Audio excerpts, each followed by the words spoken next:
विद्यार्थियों एक बार पुनः सभी का स्वागत है। मैं विमलेश गुप्ता, मानक नगर रेलवे इंटर कॉलेज आड़ीसो लखनऊ की ओर से आप सभी का इंटरमीडिएट भौतिक विज्ञान की इस क्लास में स्वागत करता हूं। और विद्यार्थियों, आज का ये वीडियो आपका चैप्टर नंबर 3 वैद्युत धारा इलेक्ट्रिक करंट के भाग 4 के रूप में पेश करने वाला हूँ। विद्यार्थियों, इसके पहले आपने भाग 1, भाग 2, भाग 3 के माध्यम से इस चैप्टर के शुरुआत के जो टॉपिक थे वो आप देखे। आज इस कड़ी में भाग 4 के द्वारा मैं उसके अगले के जो कुछ टॉपिक्स हैं उनको कवर करूँगा। तो लेट अस बिगिन, शुरुआत करते हैं विद्यार्थियों।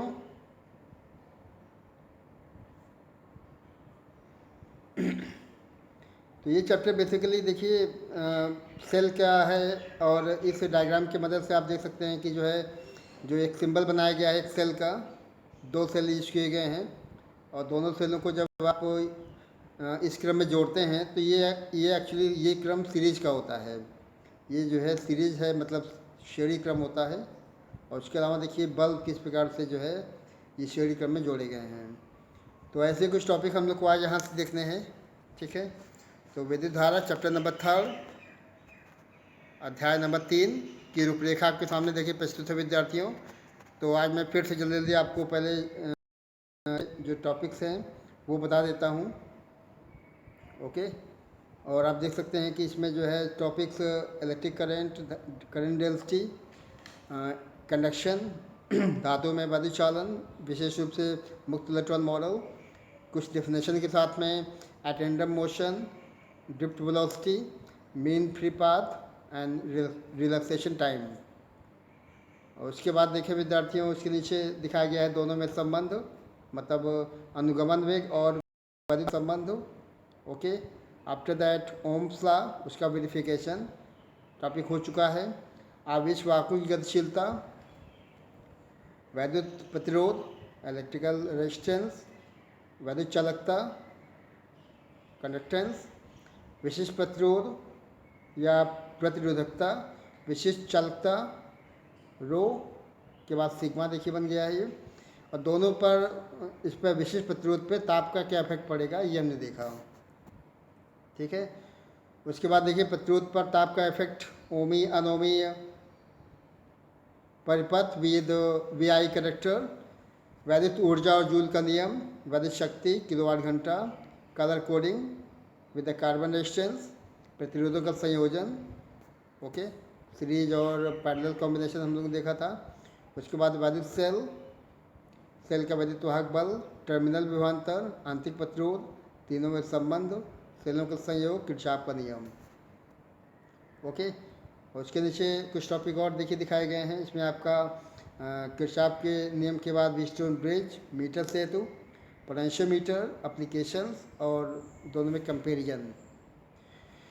तो विद्यार्थी, ये तो आपके कंटेंट हैं, मैं आपको इसके पहले भी शो कर चुका हूँ। और ये शुरुआत के टॉपिक मैं आपको बता रही हूँ हो चुके हैं।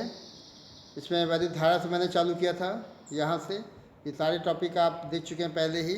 आज का ये जो सत्र है, मैं आपको इसके जो टॉपिक्स हैं वो बता देता हूँ कि किन किन टॉपिक्स को आज हमें पढ़ना है, ओके। तो आज का ये जो सत्र है विशेष रूप से आपका टॉपिक ये शो किया गया है, ध्यान से देख लें। इलेक्ट्रिक सेल से मैं चालू करूँगा, उसके बाद सेल का वैद्युत वाहक बल, सेल का टर्मिनल विभवांतर, सेल का आंतरिक प्रतिरोध, सेल के वैद्युत वाहक बल, टर्मिनल विभवांतर और आंतरिक प्रतिरोध में संबंध, ओके। सेल के संयोग, सेल के संयोग में श्रेणी, समांतर और कंबाइंड भी होता है मिक्स करके, ओके। और वेरी इंपॉर्टेंट टॉपिक किरचॉफ का नियम। तो आज के टॉपिक ये है विद्यार्थियों, और मैं स्टार्ट करता हूँ। आज का पहला टॉपिक आप देख सकते हैं वैद्युत सेल, इलेक्ट्रिक सेल, ओके। तो ध्यान दें विद्यार्थियों, आपका जो टॉपिक है इलेक्ट्रिक सेल है, ये एक महत्वपूर्ण टॉपिक है, क्योंकि ये जो चैप्टर है न केवल थ्योरी बेस्ड है बल्कि प्रैक्टिकल के भी कुछ टॉपिक इसमें दिखाए गए हैं। कम से कम 3 प्रैक्टिकल आपको यहाँ से करने हैं। मीटर ब्रिज का है एक प्रैक्टिकल, और बाकी 2 प्रैक्टिकल कम से कम आपके पोटेंशियोमीटर के होंगे। तो वैद्युत सेल आपका पहला टॉपिक शो किया गया है। देखिए विद्यार्थियों, घरों में आपने हमेशा सेल को अपने तमाम इंस्ट्रूमेंट में यूज करते हुए देखा होगा। आप यूज़ करते हैं तमाम सेल को, बैटरी को भी। तो इसके विषय में जो मूलभूत जानकारियां हैं मैं आपको यहाँ देने वाला हूँ। तो पहले आप ये समझ लें कि सेल होता क्या है। What is the electric cell. तो आप देख सकते हैं कि सेल को पहले डिफाइन किया गया विद्यार्थियों। और ये ध्यान रखना है कि सेल एक ऐसी युक्ति है, एक ऐसा समायोजन होता है जो कि बेसिकली केमिकल मतलब रासायनिक केमिकल एनर्जी को चेंज करता है इलेक्ट्रिकल में। रासायनिक ऊर्जा को बदलने वाला है ये किसमें, इलेक्ट्रिकल या वैद्युत ऊर्जा में। ठीक है। और केवल इतना काम नहीं करेगा बल्कि विद्यार्थियों ये परिपथ के सिरों पर विभवांतर को स्थिर बनाए रखेगा और लगातार कंटिन्यूअस वैद्युत धारा के प्रवाह को परिपथ में बनाए रखेगा। ठीक है। तो बेसिकली कुछ चीज़ें सामने निकल के आती हैं कि यह एक ऐसा इंस्ट्रूमेंट है, सिस्टम है जो कि केमिकल एनर्जी को बदलेगा किसमें, इलेक्ट्रिकल एनर्जी में। और उसके अलावा ये जो है परिपथ के सिरों पर विभवांतर को स्थिर रखते हुए वैद्युत धारा के प्रवाह को लगातार बनाए रखेगा। ये वैद्युत सेल हो गया विद्यार्थियों। आप देख सकते हैं नीचे एक डायग्राम बना हुआ है। तो डायग्राम को भी समझ लें आप। और डायग्राम में शो किया गया है कि एक देखिए कंटेनर है, एक ये कंटेनर शो किया गया है। इस कंटेनर में दो प्रकार के इलेक्ट्रोड, अलग अलग धातुओं की, एक धातु का इलेक्ट्रोड यहाँ दिखाया गया है और दूसरी धातु का इलेक्ट्रोड यहाँ शो किया गया है। ओके। और इसके अंदर आप देख सकते हैं विद्यार्थियों कि ये जो है एक लिक्विड शो किया गया है। इसको कहते हैं वैद्युत अपघट्य। क्या कहेंगे इसको, वैद्युत अपघट्य। और इस प्रकार से दोनों जो हैं उनमें से एक को एनोड कहेंगे और दूसरे को कैथोड कहेंगे। एनोड होता है, कैथोड माइनस का होता है। और जब आप ये सिस्टम बना लेते हैं तो एक जब परिपथ यदि आप दोनों इलेक्ट्रॉनों के बीच में जोड़ते हैं, ओके, तो निश्चित रूप से उस परिपथ में एक धारा बहती है और उस धारा की वजह से जो परिपथ होता है वो कंटिन्यूअस उसमें धारा पहुँचती रहती है। जैसे कि आप यहाँ देख सकते हैं कि जो विद्युत बल्ब है लगातार ग्लो कर रहा है। क्यों? क्योंकि परिपथ के द्वारा लगातार जो सेल है वैद्युत अपघट्य के माध्यम से रासायनिक ऊर्जा को वैद्युत ऊर्जा में चेंज कर रहा है और इस वैद्युत बल्ब के सिरों पर विभवांतर V को कॉन्स्टेंटली बनाए रखेगा और धारा को लगातार जो है उस परिपथ में फ्लो करेगा। तो विद्यार्थी ये तो रूपरेखा हो गई है वैद्युत सेल की। और चूंकि आपको लैब में भी सेल का यूज़ करना है तो आपको इसके बेसिक जो कॉन्सेप्ट हैं वो क्लियर होने चाहिए। तो वैद्युत अपघट्य देखिए इसमें लिखा गया था, वैद्युत अपघट्य के कई सोर्स हैं। जैसा सेल होगा वैसे ही आपका जो है ये आपका वैद्युत अपघट्य या इलेक्ट्रोलाइट, ओके, यूज कर सकते हैं आप। और उसके बाद देखें नीचे का टॉपिक वैद्युत सेलों के प्रकार आपके सामने लिखा हुआ है। ओके। वैद्युत सेल विद्यार्थियों टाइप्स ऑफ इलेक्ट्रिक सेल्स कई तरह के हो सकते हैं। और आप देख सकते हैं कि एक श्रृंखला दिखाई गई है इसमें सेलों की। इसको आप ऐसे देख लें, इसमें कई प्रकार के सेल शो किए गए हैं। ओके। कई सेल आप घर में भी यूज करते हैं, अपने जो घड़ी होती हैं इलेक्ट्रॉनिक घड़ियाँ, उनमें आप इस प्रकार के सेल का इस्तेमाल करते होंगे। ठीक है ना। ये भी आप लगभग 12 वोल्ट के आते हैं सेल, ये भी आप यूज करते होंगे। ठीक है।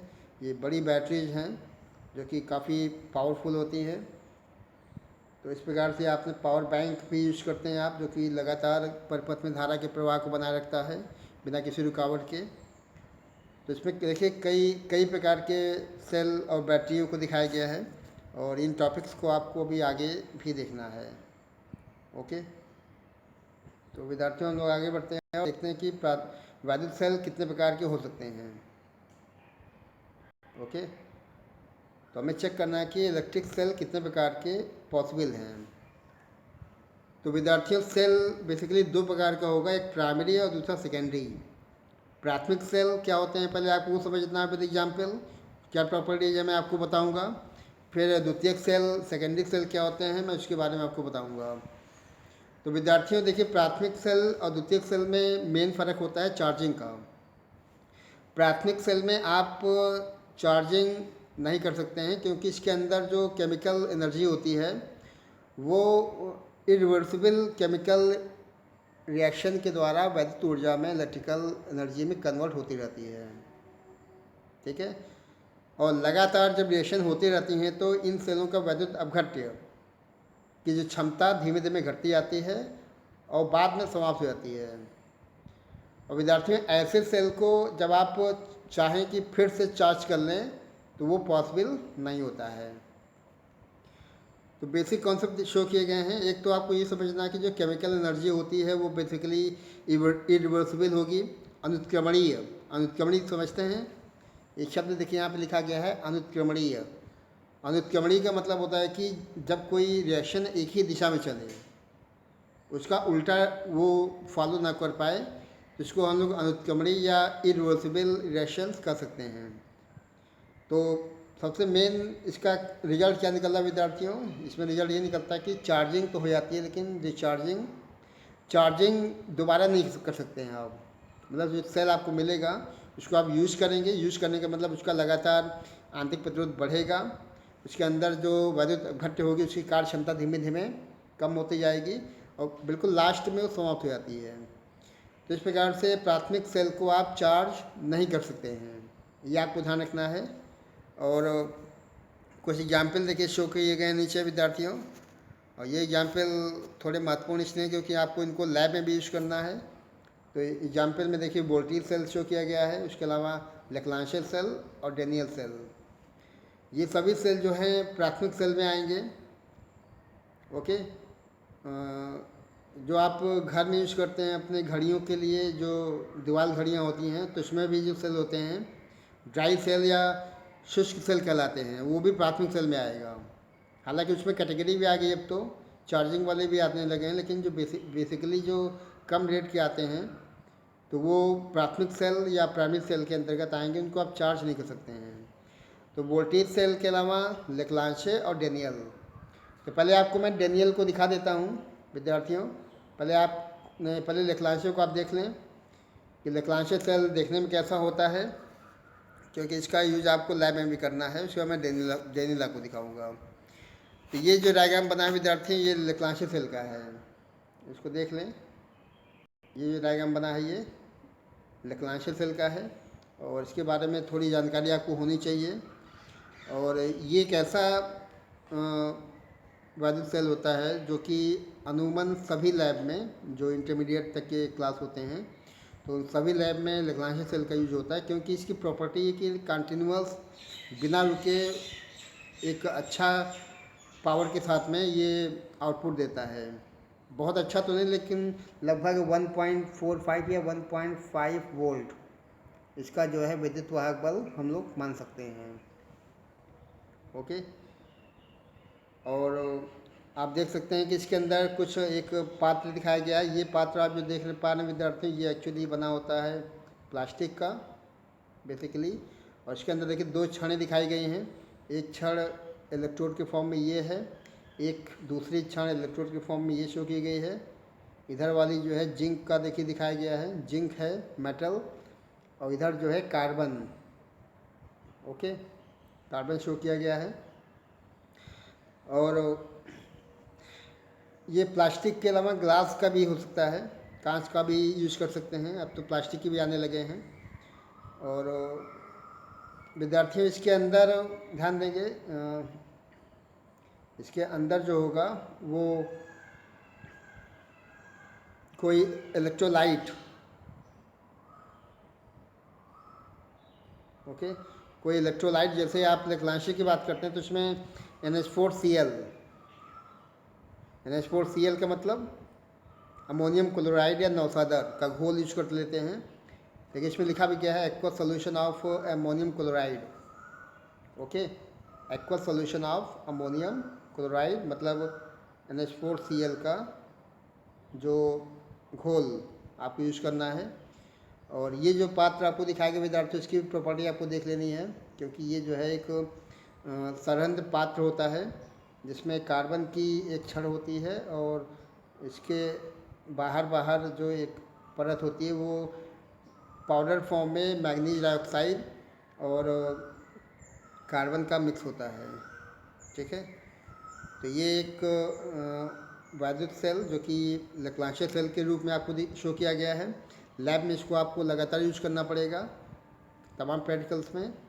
ठीक है, तो आपने देखा कि जिंक कैथोड के फॉर्म में नेगेटिव, कार्बन यहाँ पे प्लस या आपके एनोड के फॉर्म में, और यहाँ पे NH4Cl मैंने आपको बताया, अमोनियम क्लोराइड, ये वैद्युत अपघट्य।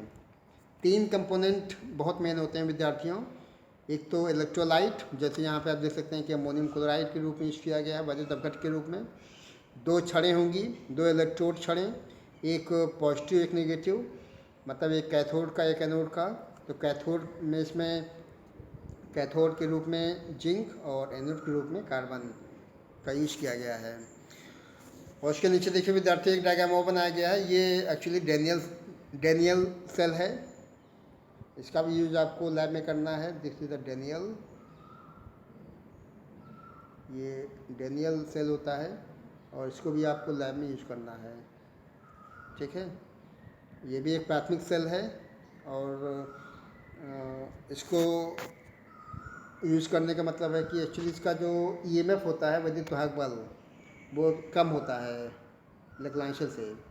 1.2 के आसपास इसका EMF होता है। ठीक है ना, और एक डायग्राम मैं आपको और दिखा दूं जो कि उसके नीचे बनाया गया है। तो ये भी एक्चुअली उसी का है, डेनियल सेल का ही।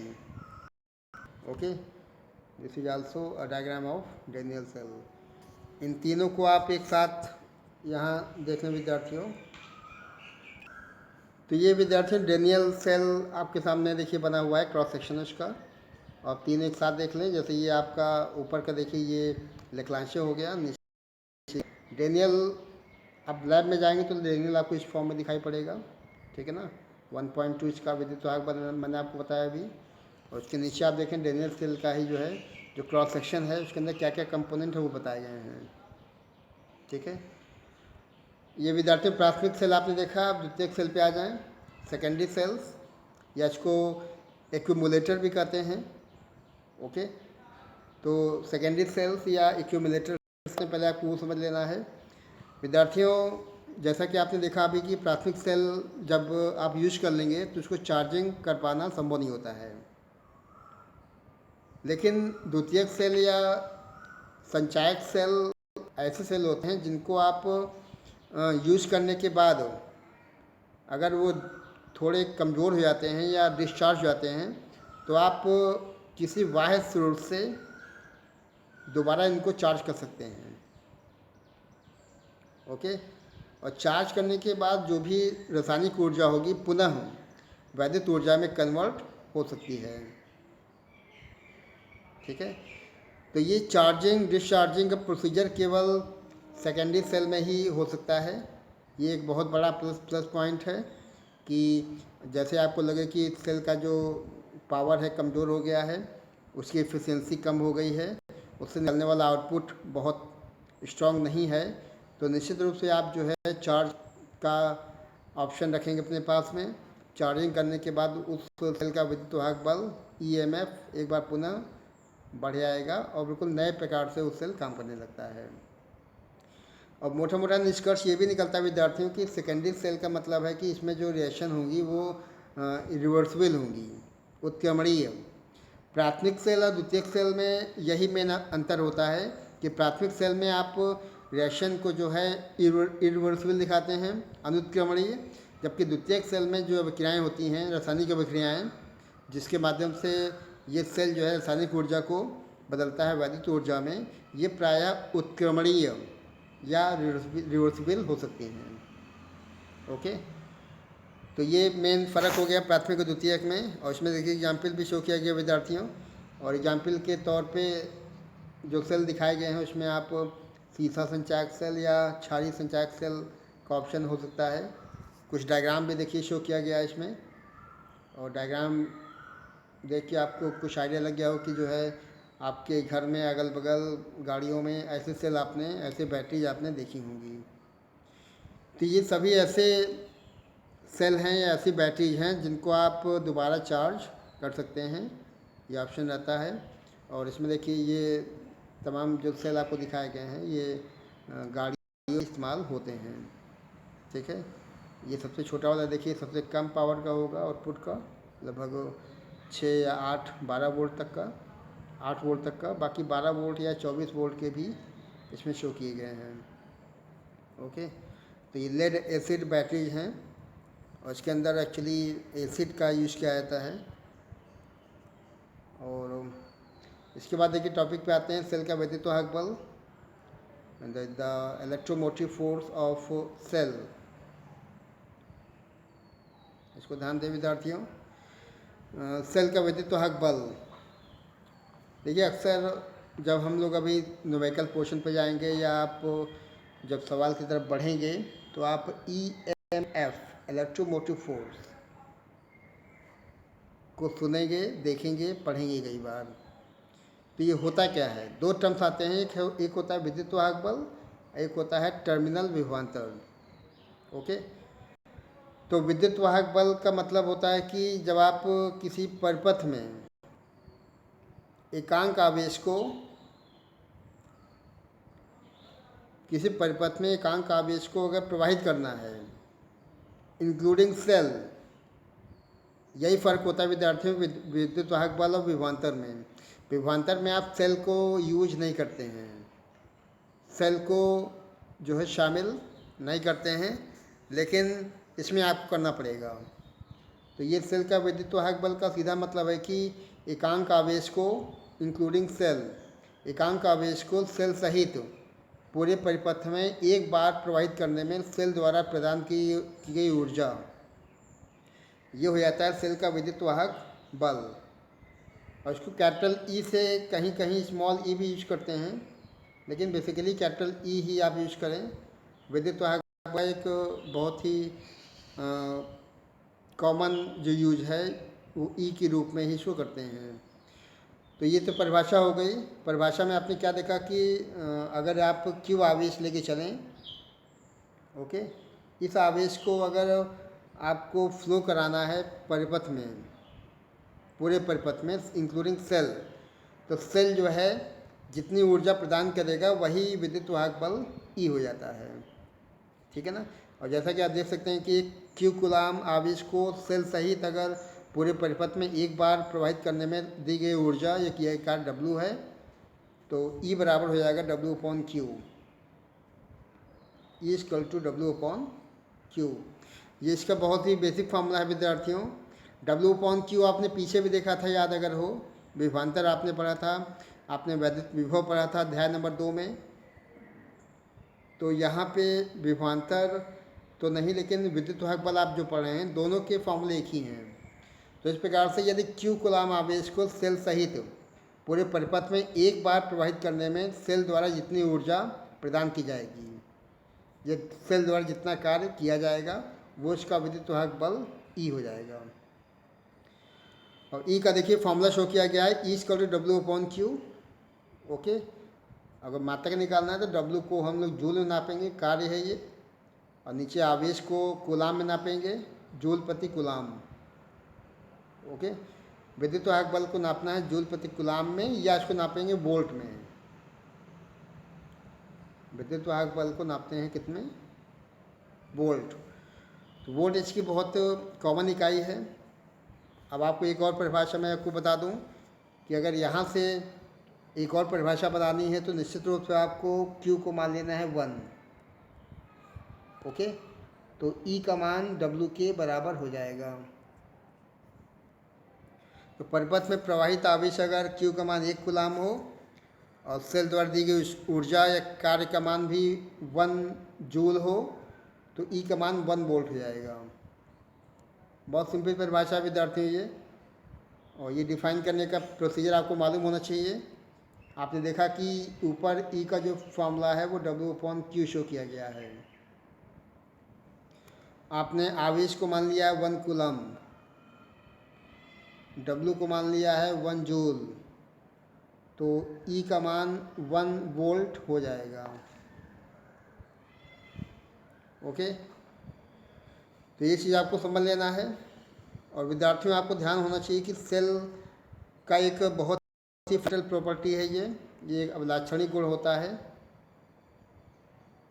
ओके, ये आपको याद होना चाहिए कि सेल जो विद्युत वाहक बल आपने ई अभी देखा हुआ है, सेल का एक बहुत ही मौलिक गुण होता है, एक फंडामेंटल प्रॉपर्टी है।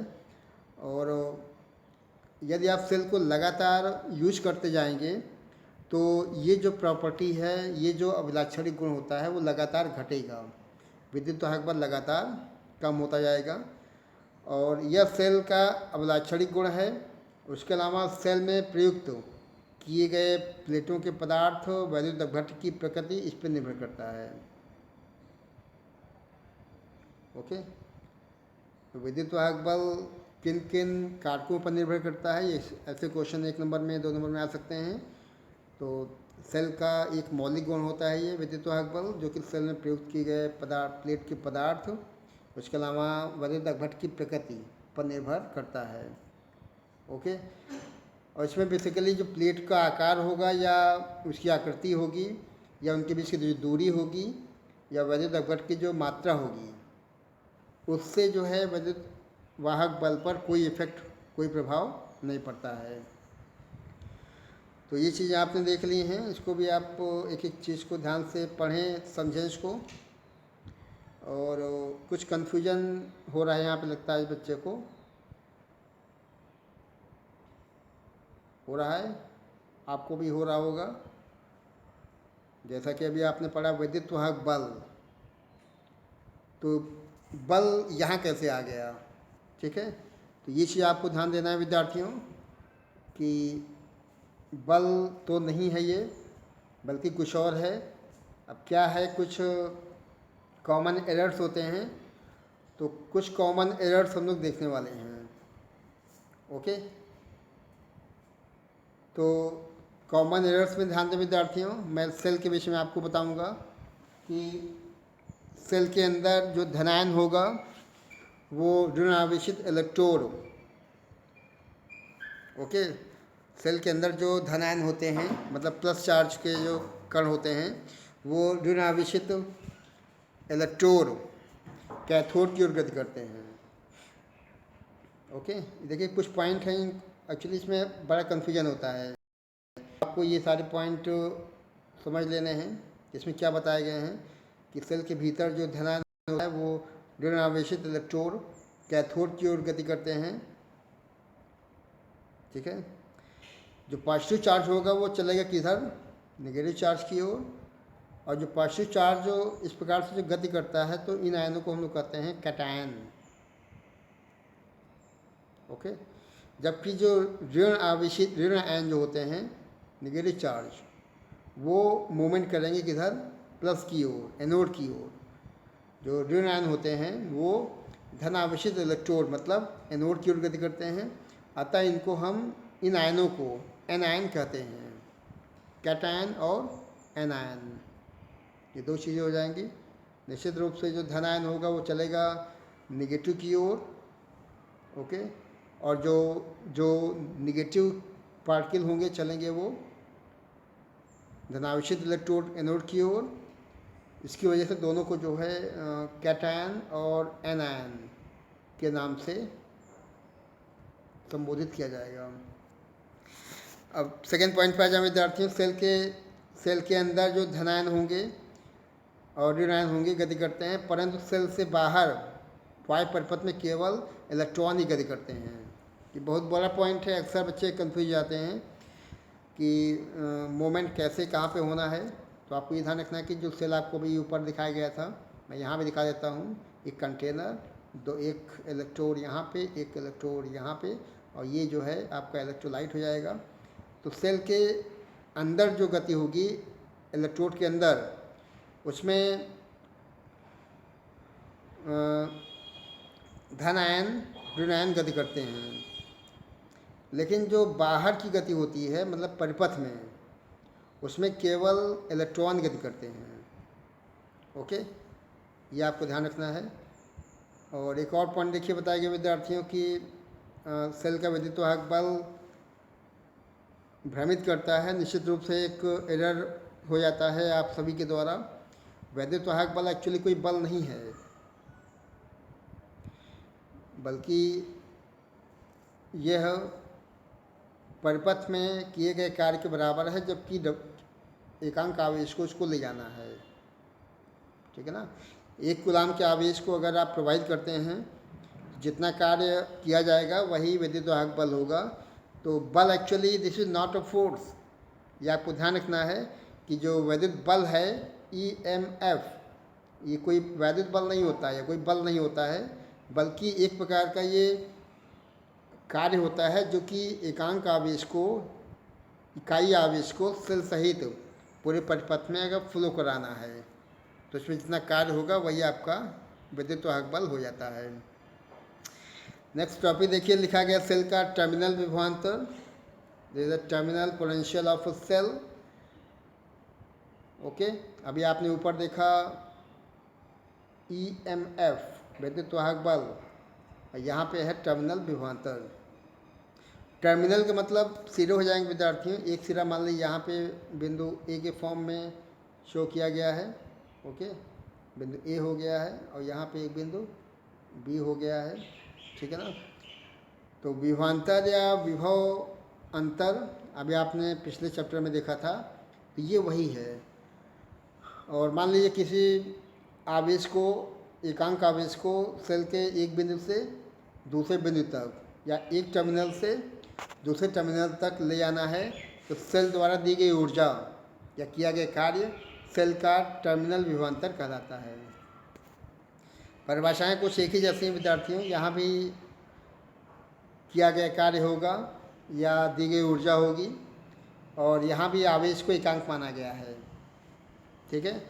तो क्या फ़र्क है टर्मिनल विभवांतर और जो भी आपने पीछे पढ़ा E, दोनों में फ़र्क होता है कि टर्मिनल विभवांतर में हम लोग सेल को शामिल नहीं करते हैं, जबकि जो आपका विद्युत वाहक बल होगा उसमें एकांक आवेश को सेल सहित अगर प्रोवाइड करना है तो दी गई ऊर्जा, किया गया कार्य होता है, वो आपका विद्युत वाहक बल हो जाता है। तो इसका सिंबल आप V से इसको शो करेंगे। ठीक है ना। और आप देखें कि अगर Q कूलाम आवेश को सेल के एक टर्मिनल से दूसरे टर्मिनल तक y परिपथ में प्रोवाइड करना है, तो सेल द्वारा दी गई ऊर्जा, किया गया कार्य W है, तो V = W/Q। ये फॉर्मूला बन जाएगा। V का फॉर्मूला W/Q के फॉर्म में। दोनों के फॉर्मूले एक ही विद्यार्थियों। विद्युत वाहक बल का भी फॉर्मूला यही था और इसका भी वही फार्मूला है। तो बाकी चीज़ आप देख लें कि ये इसका फार्मूला हो जाएगा। और यदि V = IR हो जाएगा, आप लिख सकते हैं, सवाल इस पर आ सकते हैं, मिला के करंट निकालना है, रेजिस्टेंस निकालना है, तो V = IR भी होता है, ओम का नियम। ओके, जैसे ओम्स लॉ। और जो मात्रक था विद्युत वाहक बल का, वही मात्रक इसका भी हो जाएगा, जूल प्रति कूलाम, या बहुत ही प्रचलित मात्रक वोल्ट। ओके, तो ये हो गया आपका विद्युत वाहक बल और विभवांतर। सिंबल देखिए यूज करते हैं आप, जब आप यूज करेंगे सिंबल तो आपको मालूम होना चाहिए कि कौन सा प्लस है कौन सा माइनस है। और यहाँ पीछे बहुत ही स्पष्ट हो जाए कि जो आपका सेल होता है, ऊपर का टॉप जो होता है वो प्लस में और नीचे का जो बॉटम होता है वो माइनस में हो सकता है। अगर आपको सिंबल यूज करना है तो आप देख सकते हैं कि ऐसे सिंबल बना हुआ है, और इसमें ये सिरा प्लस का होता है बड़ा वाला, और छोटा वाला माइनस का होता है। तो ये सेल हो गया है। और सेल को अगर 2, 3, 4 सेल को जोड़ा जाए तो बैटरी बन जाती है। ओके, तो ये तो सेल हो गया है। अब हम लोग सेल का आंतरिक प्रतिरोध क्या है वो समझ लेते हैं विद्यार्थियों। इंटरनल रेजिस्टेंस ऑफ सेल आपको मालूम होना चाहिए। और एक बार डायग्राम आपको मैं फिर से दिखा दूं, जो डायग्राम ऊपर था। देखिए विद्यार्थियों, डायग्राम में फिर से आप चेक कर लें। क्योंकि मैं इसके विषय में भी नीचे बताऊंगा आपको। डायग्राम में देखिए एक कंटेनर के अंदर इलेक्ट्रोलाइट विद्युत अपघट्य के रूप में, एक छड़ एनोड की, एक छड़ कैथोड की। ओके, और ये आपका बाह्य परिपथ। इतना होने के बाद आप ध्यान देंगे कि अगर आपको डिफाइन करना है सेल का आंतरिक प्रतिरोध, ओके, सेल का आंतरिक प्रतिरोध, तो देखिए विद्यार्थियों, सेल का आंतरिक प्रतिरोध, और जैसा कि आप स्क्रीन पर देख पाते हैं कि इसको डिफाइन किया गया कि जब सेल के दोनों टर्मिनल्स को किसी चालक तार से जोड़ते हैं, ओके, दोनों सिरों को जब आप किसी चालक तार से जोड़ते हैं तो बाह्य परिपथ मतलब बाहरी परिपथ में वैद्युत धारा प्लस से माइनस की ओर, और सेल के भीतर वैद्युत धारा माइनस से प्लस इलेक्ट्रोड की ओर प्रवाहित होती है।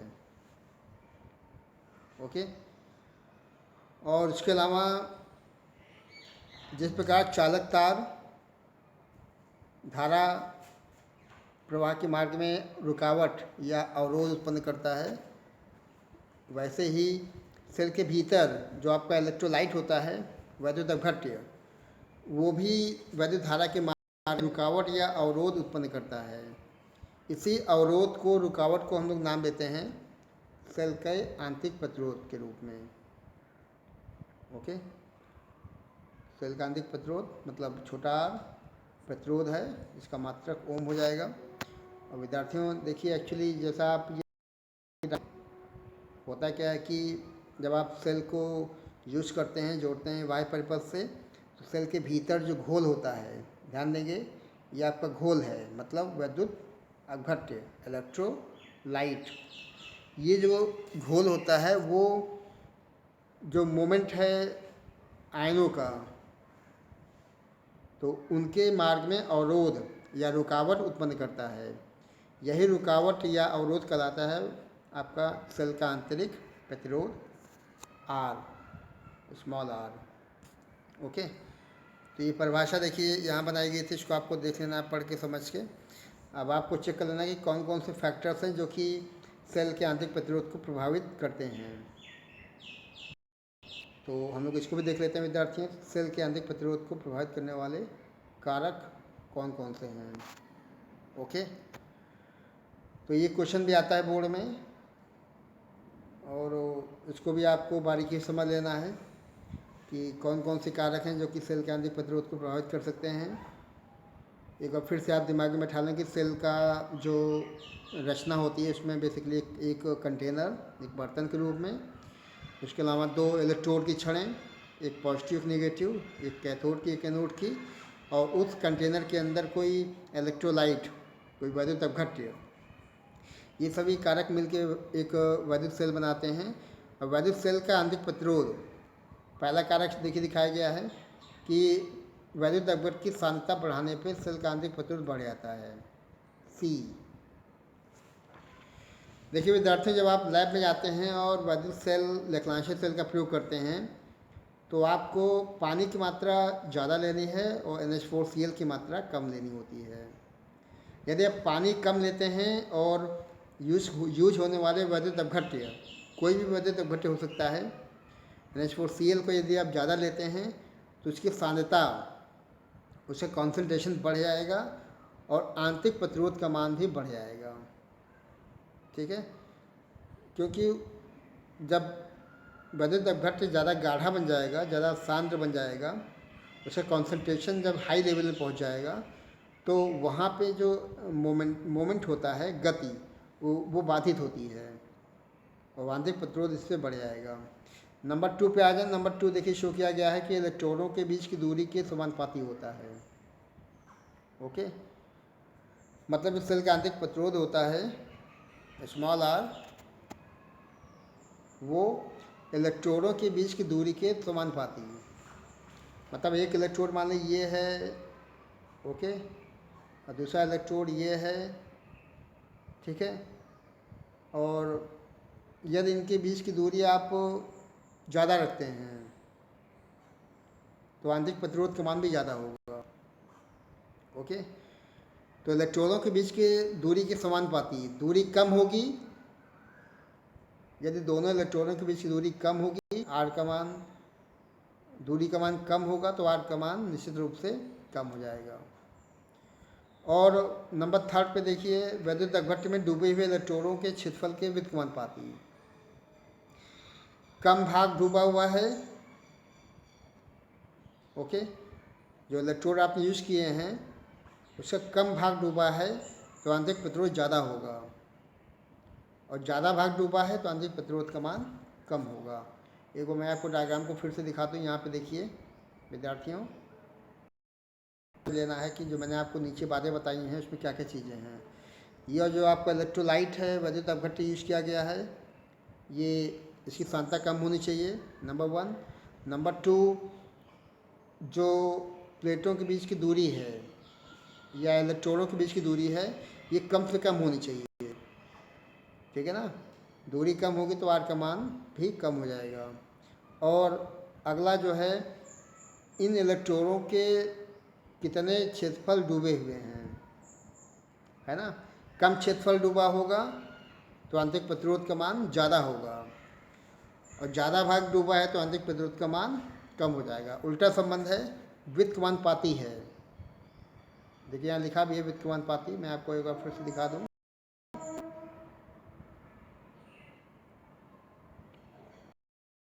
देखो 1 पे देखिए क्या था, सांद्रता बढ़ाने पर आंतरिक प्रतिरोध बढ़ेगा। नंबर 2, इलेक्ट्रॉनों के बीच की दूरी के समानुपाती है। नंबर 3, वैद्युत अपघट्य में डूबे हुए इलेक्ट्रॉनों के क्षेत्रफल के व्युत्क्रमानुपाती होता है। नंबर 4 देखिए, ये भी महत्वपूर्ण कारक है कि वैद्युत अपघट्य की जो प्रकृति होती है या फिर इलेक्ट्रॉनों के पदार्थ की प्रकृति होती है या फिर उनकी आयु, इन तमाम कारकों पर आंतरिक प्रतिरोध निर्भर करता है। इसका सीधा मतलब है कि यदि कोई सेल पुराना है, काफ़ी दिन से रखा हुआ है, दोनों इलेक्ट्रोडों की जो छड़ें हैं काफ़ी दिन तक उसमें डूबी हुई हैं, तो निश्चित रूप से जो सेल का आंतरिक प्रतिरोध बढ़ जाता है, ओके। और नंबर 5 देखिए, लास्ट पॉइंट शो किया गया है कि अपघट्य के ताप के बढ़ने पर शांतता घट जाती है, और शांतता घटने से जो है आंतरिक प्रतिरोध का मान भी घट जाता है। मतलब आंतरिक प्रतिरोध जो है ताप या टेम्परेचर पे भी निर्भर करती है। तो विद्यार्थियों, ऐसे क्वेश्चन जो आपको भी 5 पॉइंट दिखाए गए हैं, 5 पॉइंट से सवाल 1 नंबर में 2 नंबर में बन सकते हैं। अब चूँकि यूपी बोर्ड एनसीईआरटी के क्वेश्चन देने लगे हैं तो उनमें निश्चित रूप से आपके दिमाग का मूल्यांकन किया जाए, कितना आपने जो है टॉपिक्स को ध्यान से पढ़ा हुआ है, ओके। तो आप देख सकते हैं कि अपघट्य के ताप के बढ़ने पर शांतता घट जाती है, आंतरिक प्रतिरोध भी घट जाता है। विद्यार्थियों, कुल में आकर सेल का आंतरिक प्रतिरोध का मान कम से कम होना चाहिए, क्योंकि सेल का आंतरिक प्रतिरोध एक प्रकार का दोष होता है। सेल का आंतरिक प्रतिरोध एक प्रकार की कमी होती है, और ये जितना कम होगा सेल उतना ही बढ़िया परफॉर्म करेगा, ओके। कुछ फैक्ट्स अभी आपने देखे, कुछ और मैं आपको नीचे दिखाता हूँ। फैक्ट्स को भी ध्यान से देखते जाएं। जो भी फैक्ट्स मैं आपको यहाँ से दे रहा हूँ, इम्पोर्टेंट फैक्ट्स, देखिए कुछ फैक्ट्स, इनको आप समझ लें, कुछ पॉइंट के रूप में शो किए गए हैं ये। देखिए पहला पॉइंट है कि सेल का आंतरिक प्रतिरोध नियत नहीं रहता है। फर्स्ट पॉइंट, सेल का आंतरिक प्रतिरोध आर नियत नहीं रहता है, बल्कि लगातार उसको प्रयोग करने पर आंतरिक प्रतिरोध बढ़ने लगता है, okay. This is very important point. The internal resistance R is not a constant value, and if you are going to use continuously the cell, definitely the internal resistance of the cell will be increased, okay। ये तो पहला point हो गया। Number 2 point पे देखिए लिखा गया है कि प्राथमिक सेलों का आंतरिक प्रतिरोध द्वितीयक सेलों की तुलना में अधिक होता है, ओके। इसी कारण समान वैद्युत हक बल के द्वितीयक सेल से प्राथमिक सेल की तुलना में अधिक धारा प्राप्त होती है, ओके। तो ये आपको ये ध्यान रखना है कि प्राथमिक सेल जो होते हैं वो कमज़ोर होते हैं। भले ही प्राथमिक और द्वितीयक दोनों के अगर विद्युत हक बल अगर बराबर भी हो जाएं, ओके, लेकिन उसके बावजूद द्वितीयक सेल से जो धारा प्राप्त होती है वो अधिक प्राप्त होती है।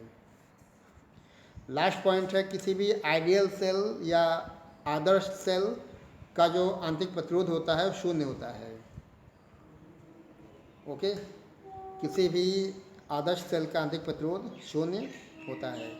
तो विद्यार्थियों ये कुछ इम्पोर्टेंट फैक्ट्स अभी आपने देखे। ओके, आगे बढ़ते हैं।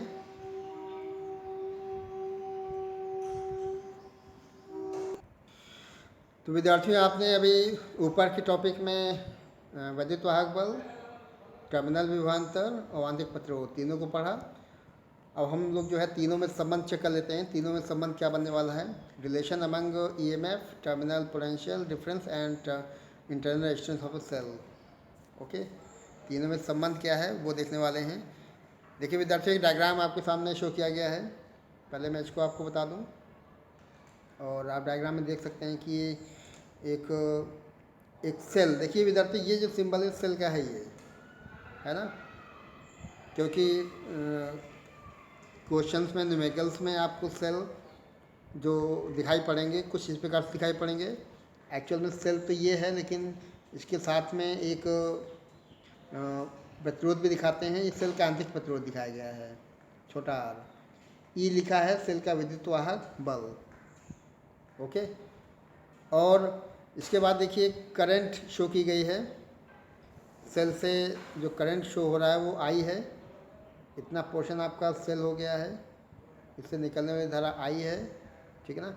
एक समांतर क्रम में वोल्टमीटर भी लगाया गया है। श्रेणी क्रम में एक अमीटर ये लगाया गया है। एक बाह्य प्रतिरोध आर। ओके, कैपिटल आर का मतलब बाह्य प्रतिरोध हो जाएगा, और एक कुंजी बाह्य प्रतिरोध ये हो जाएगा, और एक कुंजी के लगाई गई है, ठीक है ना। इतना परिपथ देखिए शो किया गया विद्यार्थियों।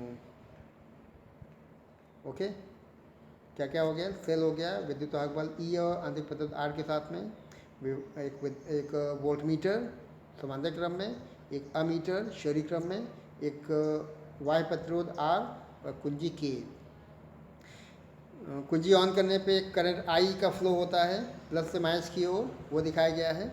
ओके, अब हम लोग का चूँकि टॉपिक यहाँ पे है तीनों में संबंध देखना है हम लोग को, जो है ई विद्युत वाहक बल, बी टर्मिनल विभवांतर और आर मतलब आंतरिक प्रतिरोध, इन तीनों में चलना है। ओके, तो आप देख सकते हैं कि सेल और ये कैपिटल आर मतलब वाय प्रतिरोध दोनों श्रेणी क्रम में हैं। ओके, और दोनों श्रेणी क्रम में होने का मतलब है कि कुल प्रतिरोध अगर आप निकालना चाहते हैं तो कुल प्रतिरोध आर प्लस आर का मान यहाँ से मिल जाएगा। ओके, अब आपको चूँकि आई निकालना है कि परिपथ से होगी कितनी धारा निकल रही है, तो I V equal to Y R होता है, या आई इक्वल टू ऊपर विद्युत वाहक बल और नीचे प्रतिरोध। तो यहाँ से आप देख सकते हैं कि I equal to E upon R plus R बन जाएगा। क्रॉस कर लेंगे, E equal to I R plus R. Okay, इसको अंदर लाएंगे तो ये बन जाएगा। और चूँकि आप जानते हैं कि सेल के सिरों के बीच का जो विभवांतर होता है V equal to I R होता है। ओके, सेल के सिरों के बीच का विभवांतर V equal to I R. तो ये जो टर्म बना है E equal to I R plus I R, तो ये I R capital I R B बन जाएगा। ओके, इसको हम लोग कहेंगे सेल का टर्मिनल विभवांतर। तो विद्यार्थी यही संबंध है, ये संबंध है ई वी और आर का। ई का मतलब विद्युत वाहक बल, वी का मतलब विभवांतर, और आर का मतलब आंतरिक प्रतिरोध। तीनों में संबंध हो गया विद्यार्थियों। आगे निकल आते हैं, सेल के संयोग पे आते हैं। देखिए विद्यार्थियों, सेल का संयोग, सेल आप देख सकते हैं यहाँ पे, combination of cells. Okay, check करना है हम लोग को। और इसमें दो संयोग में आज हम लोग देखने वाले हैं। पहले श्रेणी क्रम, सीरीज कॉम्बिनेशन ऑफ सेल्स। और देखिए डायग्राम में शो किया गया विद्यार्थियों की कई सेल एक साथ जोड़े गए हैं। पहला सेल ये है, दूसरा ये है, तीसरा ये है, तीनों को आपस में जोड़ के एक वाय प्रतिरोध आर को शो किया गया है। Okay, this is the external resistance R और फिर इसमें जोड़ दिया है। ठीक है, तो हम लोग इसका अध्ययन करेंगे अभी। और एक देखिए डायग्राम को भी शो किया गया है। डायग्राम में आप देख लें कि कई सेल शो किए गए हैं। और अब आपको ये ध्यान रखना है विद्यार्थियों की जो सेल यूज किए गए हैं सबका विद्युत वाहक बल अलग अलग है। ओके, हमने ये मान लिया कि विद्युत वाहक बल सबका। तो विद्यार्थियों आपने देखा कि कई सेल जिनके विद्युत वाहक बल क्रमशः E1, जैसे इसका इस सेल का विद्युत वाहक बल मैंने E1 मान लिया है, आंतरिक प्रतिरोध R1 मान लिया है। इस सेल का विद्युत वाहक बल E2, आंतरिक प्रतिरोध R2। और ये कई सेल जोड़े गए हैं। लास्ट में सेल का विद्युत वाहक बल En, आंतरिक प्रतिरोध Rn। ओके, एक वाय प्रतिरोध शो किया गया है R के फॉर्म में। एक विभवांतर V दिखाया गया है सेल के सिरों के बीच का, जिससे धारा I प्रवाहित होती है। ये कॉम्बिनेशन सीरीज का है। ओके, देखिए विद्यार्थियों, चूँकि कई सेल जोड़े गए हैं, कई सेल मिल के बनाएंगे एक बैटरी, और फिर हम लोग इस बैटरी का निकालते हैं विद्युत वाहक बल। ओके, EMF निकाल लेते हैं पहले। और चूँकि मैंने आपको ऊपर बताया कि इनके विद्युत वाहक बल क्रमशः E1, E2, E3, E4 इस प्रकार से शो किए गए हैं। इन सबको जोड़ लेना है। इनको जोड़ने का मतलब है कि आप जो है कुल E या तुल्य विद्युत वाहक बल प्राप्त कर सकते हैं। ओके, वैसे ही आप आंतरिक प्रतिरोध भी निकाल सकते हैं विद्यार्थियों। R डैश बराबर सबको जोड़ लें, R1 plus R2 plus R3, Rn तक जोड़ लेना है। ओके, अब आपको चूँकि वाय प्रतिरोध R शो किया गया है। ओके, तो अभी आपने ऊपर एक फॉर्मूला देखा था, क्या था? E = that was I R plus R, ये फॉर्मूला था। तो इसमें आपको मान पुट कर देना है। हम लोग यहाँ से I निकालने वाले हैं, तो I = बन जाएगा E/R प्लस R डैश मान लेते हैं। तो यहाँ पे E का मान यहाँ से रख देना है, E1 plus E2 plus E3 En तक। कैपिटल R का मान चलने दें, अब R डैश को यहाँ से उठा लें। ओके, ये तो फॉर्मूला विद्यार्थियों तब के लिए जब सेल अलग अलग हैं, मतलब एक का विद्युत वाहक बल अलग है, दूसरे का विद्युत वाहक बल अलग है, तीसरे का अलग है। और यदि मान लें सभी सेल एक ही जैसे हों, ओके, यदि सभी सेल एक ही जैसे हों तो क्या कंडीशन बनेगी? अगर सभी सेल आइडेंटिकल होते हैं, एक जैसे होते हैं, तो सबका विद्युत वाहक बल E हो जाएगा। कितना? E। और चूँकि N सेल मैंने माने हैं तो कुल विद्युत वाहक बल NE हो जाएगा। और उसी प्रकार से जो आंतरिक प्रतिरोध था वो R था, और कितने सेल लगे हैं? N लगे हैं, तो कुल आंतरिक प्रतिरोध का मान भी NR हो जाएगा। ओके, तो ये वैल्यूज आपको ऊपर रख देनी है, और ऊपर रखने के बाद ये कुछ इस प्रकार से बन जाएगा I = NE/R प्लस NR। ये करंट का फॉर्मूला देखिए बन चुका है। तो विद्यार्थी, ये आपने अभी देखा श्रेणी क्रम। और यदि कुछ केस भी देखिए लगाए गए हैं, डायग्राम को एक बार फिर मैं आपको दिखा दूं। डायग्राम में देखिए कई सेल दिखाए गए हैं, उसके अलावा इनके विद्युत वाहक बल आपको मान लेने हैं। एक आंतरिक वाय प्रतिरोध R के रूप में बाहर दिखाया गया है। ठीक है, तो केस यही बनाया गया है। पहला केस क्या बनाया गया? यदि इन सभी सेलों का आंतरिक प्रतिरोध मतलब NR का मान कैपिटल R से छोटा है, बहुत छोटा है, मतलब वाय प्रतिरोध काफ़ी बड़ा है। ओके, तो उस कंडीशन में I का मान जो है, अगर कैपिटल R का मान काफ़ी बड़ा है तो आप NR को छोड़ सकते हैं। ओके, NR हट जाएगा, और हटने के बाद फॉर्मूला इस प्रकार से बन सकता है, I का फॉर्मूला। इसका सीधा मतलब है विद्यार्थियों कि यदि सेल का आंतरिक प्रतिरोध R का मान बहुत कम हो, R की तुलना में बहुत कम हो, लगभग नगण्य,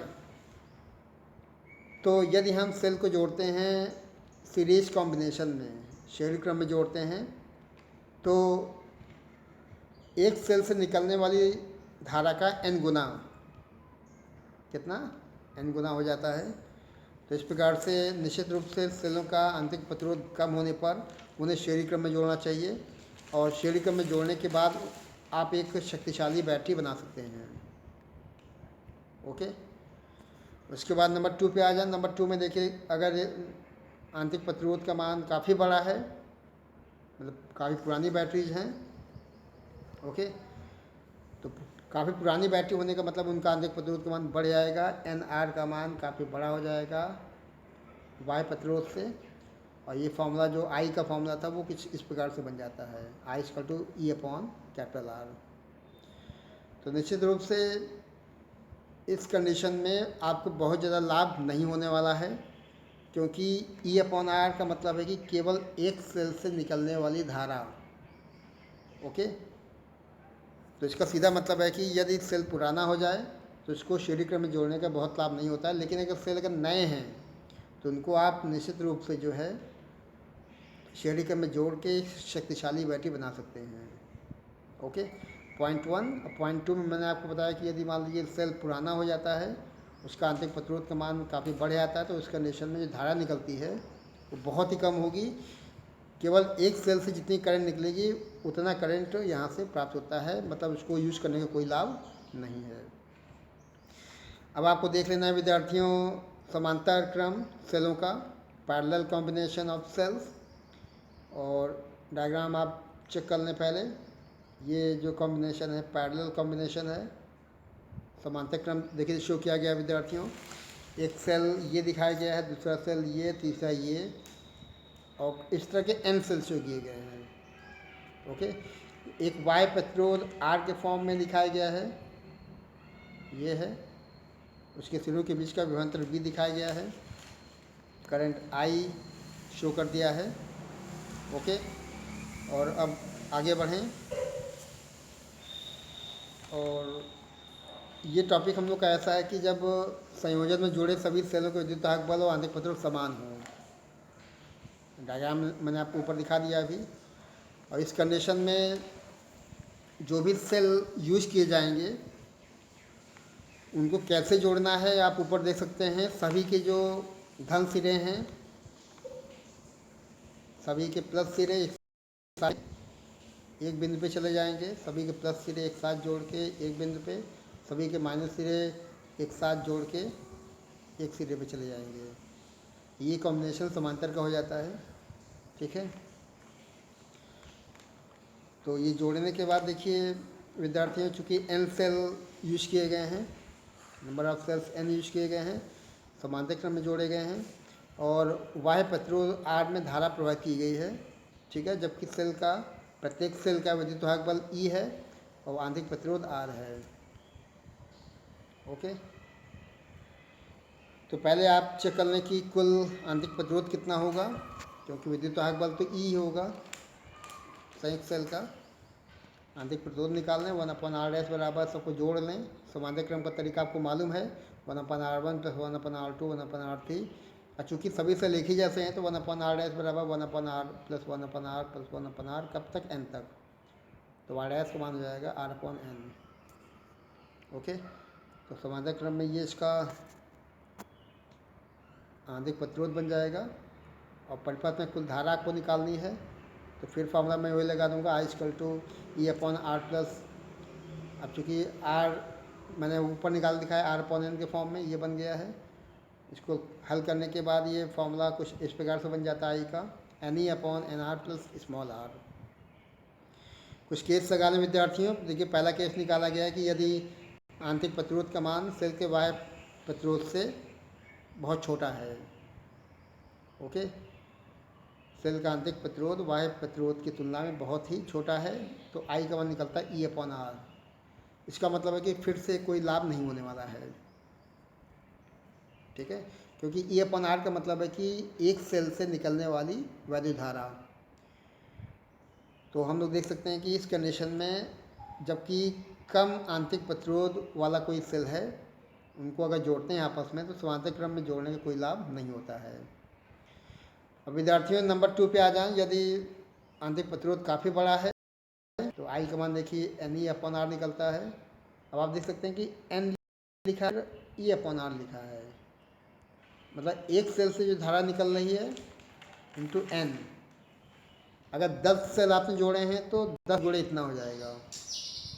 ओके, तो निश्चित रूप से अगर आंतरिक प्रतिरोध का मान बहुत कम है, ऊपर आपने देखा अभी काफ़ी बड़ा है, बड़ा होने पे जो आई कमान निकलता है काफ़ी स्ट्रांग होता है। ठीक है। शैलोकांतिक प्रतिरोध आर वायु प्रतिरोध आर की तुलना में अगर बहुत अधिक है तो लोड में प्रवाहित धारा एक सेल से मिलने वाली धारा की एन गुनी हो जाती है।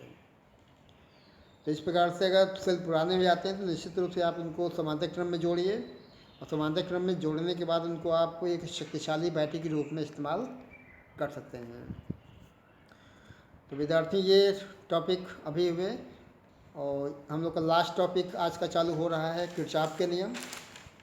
और ये बहुत ही महत्वपूर्ण टॉपिक है। बोर्ड में शायद कोई ऐसा सेट हो जिसमें किरचॉफ के नियम पे कोई ना पूछा गया हो, कुछ ना कुछ जरूर पूछा जाता है।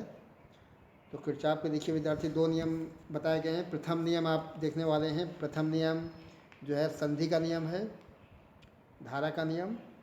ओके, प्रथम नियम संधि का नियम या धारा का नियम। और स्पष्ट रूप से लिखा है किसी भी वायु परिपथ की किसी संधि पर मिलने वाली सभी धाराओं का बीजगणितीय योगफल शून्य होता है। ओके, किसी भी विद्युत परिपथ के किसी विद्युत परिपथ के किसी भी संधि पर मिलने वाली समस्त धाराओं का बीजगणितीय योगफल शून्य होता है। सिग्मा आई का मान लिखा गया है शून्य। इसका मतलब है कि किसी संधि पर कुछ धाराएं आएंगी, कुछ धाराएं जाएंगी, तो उनको जोड़ना है बीजगणितीय योगफल के नियम से। और नियम क्या है विद्यार्थियों? नियम ये है कि जो करंट संधि की ओर आएंगी उनको हमको प्लस में लेना है, और जो धाराएं संधि से दूर जाएंगी उनको हमको माइनस में लेना है। इस तर्क का यूज़ करते हुए आपको सिग्मा आई को शून्य कर लेना है। ओके, देखिए एक डायग्राम भी शो किया गया नीचे विद्यार्थियों, और डायग्राम में आप देख सकते हैं कि धाराएं जो हैं किसी संधि पर आ रही हैं, जा रही हैं, उनको भी आप समझ लें।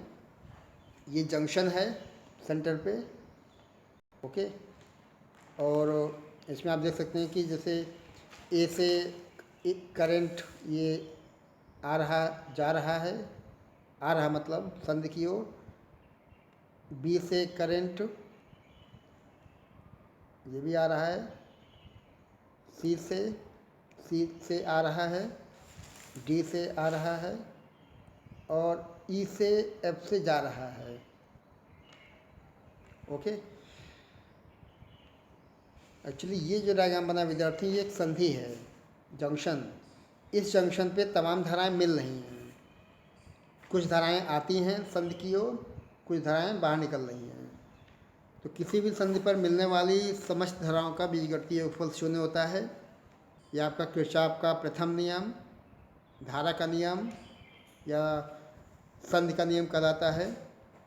तो आप देख सकते हैं कि इसमें जो निष्कर्ष निकाला गया है, निष्कर्ष में कहता है कि जो धाराएं अंदर आएंगी उनको मैंने एक साथ लिख लिया है, ए बी सी डी साथ में कर लेते हैं। ई एफ बाहर निकल रहे हैं तो उनको इक्वल में दिखा दिया बाहर की ओर। ओके, उसी चीज़ को देखिए यहाँ भी दिखाया गया विद्यार्थियों। 5 धाराएं दिखाई गई हैं, I1, I2, I3, I4, I5 के फॉर्म में। I1 करंट प्रवेश कर रहा है, I2 करंट प्रवेश कर रहा है, I3 प्रवेश कर रहा है, I4, I5 बाहर निकल रहा है। ठीक है ना। तो नियम होता है कि संधि की ओर आने वाली समस्त धाराओं का बीजगणितीय योगफल और संधि से दूर जाने वाली समस्त धाराओं का बीजगणितीय योगफल शून्य आता है। तो नियमतः आपको जो धाराएं अंदर आती हैं उनको प्लस में ले लेते हैं, और जो धाराएं बाहर जा रही हैं उनको माइनस में। जैसा कि आप देख सकते हैं विद्यार्थियों कि I1, I2, I3, I3 तक प्लस में लिया है। I4, I5 बाहर निकल रही हैं, संधि से दूर जाती हैं तो इनको माइनस में लिया है। शून्य दिखाते हुए ये आपका निष्कर्ष देखिए बन गया है, I1 + I2 + I3 बराबर I4 + I5। निश्चित रूप से संधि की ओर आने वाली धाराओं का योगफल बराबर संधि से दूर जाने वाली धाराओं का बीजगणितीय योगफल। ओके, तो ये निष्कर्ष हो जाएगा विद्यार्थियों। ये आपका किरचॉफ का प्रथम नियम हो गया। देखिए यहाँ भी शो किया गया वही चीज़, सारे डायग्राम वही हैं। और इसको बार बार मेरा दिखाने का यही लॉजिक है कि आप इसको भली भांति समझ लें कि धाराएं किस प्रकार से अंदर बाहर आएंगी तो ये इक्वेशन कैसे बन सकता है। ओके, तो आप डायग्राम को चेक कर लें और इसको यहाँ से मिलान कर लें। जैसे I1 अंदर, I2 बाहर, I3 अंदर, I4 बाहर, I5 अंदर। उसके हिसाब से देखिए चिन्ह लगाए गए हैं। जो धाराएं अंदर आएंगी उनको प्लस में लिया है, I1, I3, I5 प्लस में लिया है, और I2, I4 माइनस में लिया है। ओके, और ये प्रथम नियम था विद्यार्थियों। अब आज हम लोग का ये देखिए लास्ट टॉपिक आज के लिए, और लास्ट टॉपिक है किरचॉफ का द्वितीय नियम। इसको हम लोग, अच्छा विद्यार्थियों, अभी आपने जो ऊपर देखा था प्रथम नियम, इसको हम KCL कहते हैं। KCL, किरचॉफ सर्किटल लॉ या किरचॉफ करंट लॉ, धारा का नियम या संधि का नियम। और अभी हम लोग देखने वाले हैं द्वितीय नियम, जो कि किरचॉफ का द्वितीय नियम वोल्टेज का नियम होता है विद्यार्थियों। और वोल्टेज का नियम क्या है वो भी आपको मालूम होना चाहिए, और इसका नियम पहले समझ लें। किसी वैद्युत परिपथ के प्रत्येक बंद पाश के विभिन्न खंडों में, देखिए विद्यार्थियों, वैद्युत परिपथ होगा, बंद पाश होगा, विभिन्न खंड होंगे। ओके, क्या क्या होगा? वैद्युत परिपथ, बंद पाश, विभिन्न खंड, खंड होगी धारा और उसके संगत प्रतिरोध। उनका गुणनफल होगा, उनका बीजगणितीय योगफल उसी बंद पाश में कार्य करने वाले सेलों के विद्युत वाहक बलों के बीजगणितीय योगफल के बराबर होता है। अभी लैंग्वेज है, इसको आपको कोशिश करना है कि इसी लैंग्वेज में इसको, ओके। देखिए ये इसका मैथमेटिकल फॉर्म शो किया गया विद्यार्थियों, sigma E equal to sigma IR। तो ये तो नियम हो गया है। डायग्राम में मैं आपको दिखा दूँ, एक डायग्राम देखिए यहाँ शो किया गया है। डायग्राम में आप देख सकते हैं कि कई सेल शो किए गए विद्यार्थियों, और इसमें देखिए एक सेल ये है, दूसरा सेल ये है, तीसरा सेल ये है। और नियम लगाने के बाद ये डायग्राम और चेक कर लें। ये डायग्राम ज़्यादा स्पष्ट है, स्पष्ट कर दूं और फिर आज का समापन हो जाएगा। देखिए विद्यार्थियों, इसमें 3 सेल शो किए गए हैं। अब ये डायग्राम आपको भली बात देख लेना है, समझ लेना, क्योंकि ऐसे क्वेश्चन आपको मिलते हैं बोर्ड में। 3 सेल शो किए गए हैं, ओके। और 3 सेल के अलावा 2 सेल, सॉरी 2 सेल दिखाए गए हैं, और एक 3 प्रतिरोध दिखाए गए हैं। तो ध्यान दें, एक सेल देखिए ये शो किया गया है प्लस माइनस के फॉर्म में, दूसरा सेल यहाँ दिखाया गया है, ठीक है ना। एक प्रतिरोध ये दिखाया गया है R1 फॉर्म में, एक प्रतिरोध यहाँ दिखाया गया है R2 फॉर्म में, एक प्रतिरोध यहाँ दिखाया गया है R3 फॉर्म में, ओके। तो और जब आप ऑन करते हैं सर्किट को, तो निश्चित रूप से करंट यहाँ से शुरू होती है, ओके। यहाँ से क्या निकली करंट I1, यहाँ तक आई, ये भी चालू हो जाएगा। कितना करंट है I2, यहाँ से I2 निकल गया। ये जंक्शन है, बी पॉइंट जंक्शन हो जाएगा। दोनों धाराएं जुड़ जाती हैं, I1 प्लस I2 मिल के पहुँचेगी कहाँ पर? प्रतिरोध R में। और प्रतिरोध R के बाद ये जब ऊपर जाएगा E पे आएगा, तो I1 I2 फिर ब्रेक हो जाएगा विद्यार्थियों। I2 अपने नेगेटिव में चला जाएगा और I1 अपने नेगेटिव में चला जाएगा। मतलब जो करंट जहाँ से आया था, E1 से I1 और E2 से I2 करंट, ये प्राप्त होना है। ये जंक्शन है, ऊपर से I1, इधर से I2 जुड़ आएगा, और फाइनली यहाँ क्या गया? यहाँ गया I1 प्लस I2। फिर ये देखिए जंक्शन है, फिर यहाँ ब्रेक हो जाएगा। जो I1 प्लस I2 था, यहाँ पे आने के बाद I2 अपने नेगेटिव में चला जाएगा और I1 अपने नेगेटिव में चला जाता है। ओके, ये तो परिपथ आरेख हो गया विद्यार्थियों। किसी वैद्युत परिपथ के प्रत्येक बंद पाश के विभिन्न खंडों में बहने वाली वैद्युत धाराओं और उनके संगत प्रतिरोधों के गुणनफल का बीजगणितीय योगफल उसी बंद पाश में कार्य करने वाले सभी सेलों के वैद्युत वाहक बलों के बीजगणितीय योगफल के बराबर होता है। तो ये चीज़ यहाँ पे अप्लाई कर देना है। देखिए, एक बार फिर समझ लें कि जो डायग्राम बना हुआ है विद्यार्थियों, इसमें ये पूरा जो बनाया गया है ये एक वैद्युत परिपथ है। ओके, ये जो दो खंड या पाश हैं इसको मेश कहेंगे, MESH, बंद पाश। एक बंद पाश ये है और दूसरा बंद पाश ये है नीचे वाला। ओके, और ये कई कई खंड हैं, पहला खंड ये है, दूसरा खंड ये है, तीसरा खंड ये है। तो पहला बंद पाश देखिए विद्यार्थी ये बना हुआ है, ठीक है ना। और इसमें मैं आपको देखिए दो तरीका होता है, क्लॉकवाइज या एंटी क्लॉकवाइज, क्लॉकवाइज या फिर एंटी क्लॉकवाइज। तो मैं इसमें एंटी क्लॉकवाइज चल रहा हूँ, ऐसे ऐसे चलूँगा, ये एंटी क्लॉकवाइज हो जाएगा यूँ। ओके, और ये पहला बंद पाश ये हो जाएगा। दूसरा बंद पाश देखिए ये है, इनके नाम आपको दिखाने होंगे। जैसे पहला बंद पाश ऊपर वाला है ये ABEF। ओके, और दूसरा बंद पाश होगा BCDE। और जो आपको नियम बताया गया sigma IR equal to sigma E, ये आपको लगा देना है। ओके, तो देखिए पहला बंद पाश ये लेके चल रहा है। पहले बंद पाश में किरचॉफ का द्वितीय नियम लगाया गया है, कैसे लगाया गया वो भी आपको समझ लेना है। फिर डायग्राम देख लें ऊपर।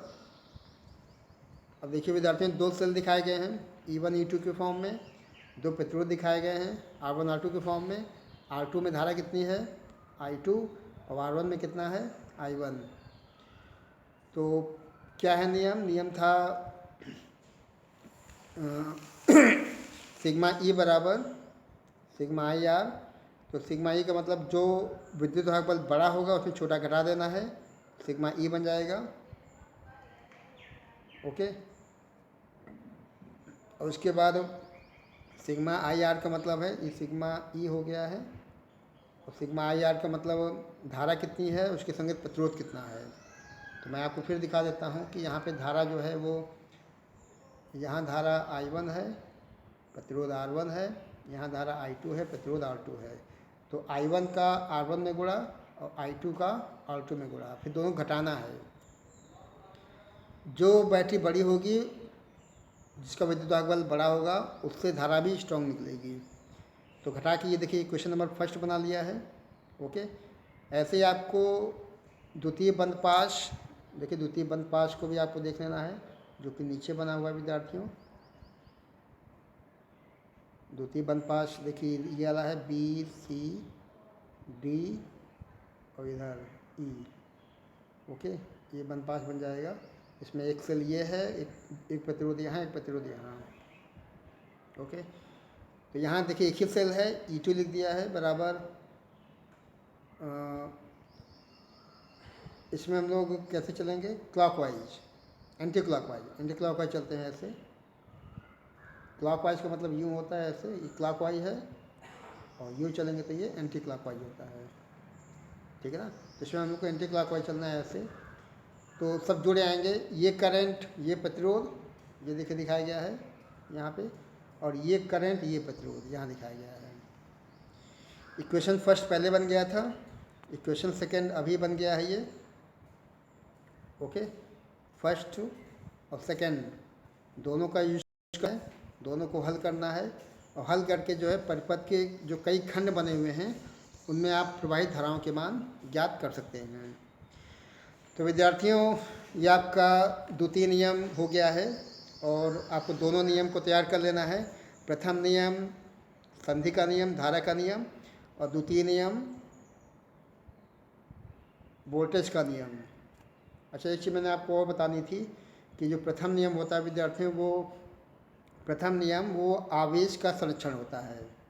ओके, किरचॉफ का जो प्रथम नियम है वो धारा का नियम, आवेश का संरक्षण है, कंजर्वेशन ऑफ चार्ज, आपको ये ध्यान रखना है। और द्वितीय नियम जो अभी आपने पढ़ा, ये वास्तव में ऊर्जा का संरक्षण है, कंजर्वेशन ऑफ एनर्जी। ओके, तो ये दो संरक्षण हो जाएंगे, इसको आपको तैयार कर लेना है। और इस प्रकार से विद्यार्थियों आज के लिए इतना ही, और आप इस पूरे टॉपिक को बार बार देखें, उसको समझें और लिख लिख के प्रैक्टिस करें। ठीक है, तो thanks for watching my video and many many thanks all of you. Thank you. जय हिंद।